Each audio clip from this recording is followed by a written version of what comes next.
अनिल जी से ओवरऑल एक समीक्षा ले लेते हैं। सबकी बात आपने सुन ली, मुख्यमंत्री का चेहरा काम किया होगा या बहुमत नहीं आया होगा तो किसे आपने साथ ले सकते हैं, सारी बात हो गई। आपको क्या लग रहा है एग्जिट पोल के बाद ये 3 दिन हम ऐसे ही चर्चा में निकाल देंगे, एग्जिट पोल सही होगा नहीं होगा? एग्जिट पोल के आंकड़े में कुछ तो बदलाव हो ताकि पूर्ण बहुमत की सरकार हमें तीनों जगह देखने को मिले। राजस्थान में भी वही आंकड़े दिखा रहे हैं, मध्य प्रदेश में भी उसी तरीके के टसल के आंकड़े और छत्तीसगढ़ में भी। इन तीनों प्रदेशों में क्या स्थिति आपको नजर आती है इन आंकड़ों को अगर किनारे रखें तो? देखिए मोहन जी, 3 दिसंबर को तो फाइनल डिसीजन आ ही जाएगा। तब तक 48 घंटे 72 घंटे हैं हमारे पास। हम लोग आकलन कर सकते हैं, एक दूसरे से बातचीत कर सकते हैं और मीडिया भी एक प्रोटेक्शन तो अपना जारी रखेगा। जी जी। देखिए, जहां तक मैं सभी बंधुओं की बात सुन रहा था, उपाध्याय जी का मध्य प्रदेश से सुन रहा था, मोहित जी का भी सुन रहा था मध्य प्रदेश से, इधर छत्तीसगढ़ में भी हमारे दोनों साथी बैठे हुए हैं, इनकी बातों को भी सुन रहा था।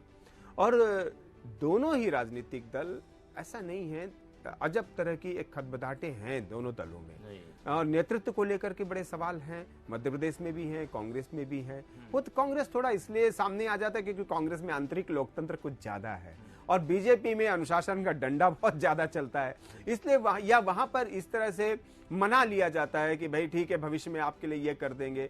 बीजेपी की एक बात जरूर है कि बीजेपी राजनीतिक ईमानदारी दिखाने में आगे है।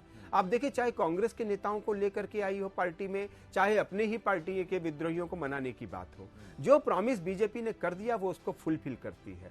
उत्तर प्रदेश में आप देखिए, कांग्रेस के बड़े बड़े धुरंधरों को बीजेपी ले आई अपनी पार्टी में, उनको टिकट दी और उनमें से 2 या 3 को तो मंत्री भी बना दिया उसने, क्योंकि वादा किया था। इसी तरह मध्य प्रदेश में भी आप देखिए कि ज्योतिरादित्य सिंधिया को कांग्रेस से लेकर के आई बीजेपी और आज वो मुख्यमंत्री पद तक के दावेदार हैं। उनके लोगों को मंत्री बनाया, उनके लोगों को टिकट दी गई और आज ज्योतिरादित्य सिंधिया भी बीजेपी के अंदर बहुत हस्तक्षेप कर रहे हैं। तो बीजेपी कम से कम राजनीतिक ईमानदारी दिखाने के मामले में थोड़ा आगे है और इसलिए कांग्रेस से जो विद्रोही हैं उनका भरोसा थोड़ा बीजेपी के प्रति बढ़ जाता है कि जिंदगी भर कांग्रेस में तो कुछ नहीं मिल पाया, कम से कम बीजेपी में चलते चलते कुछ तो ले लिया जाए।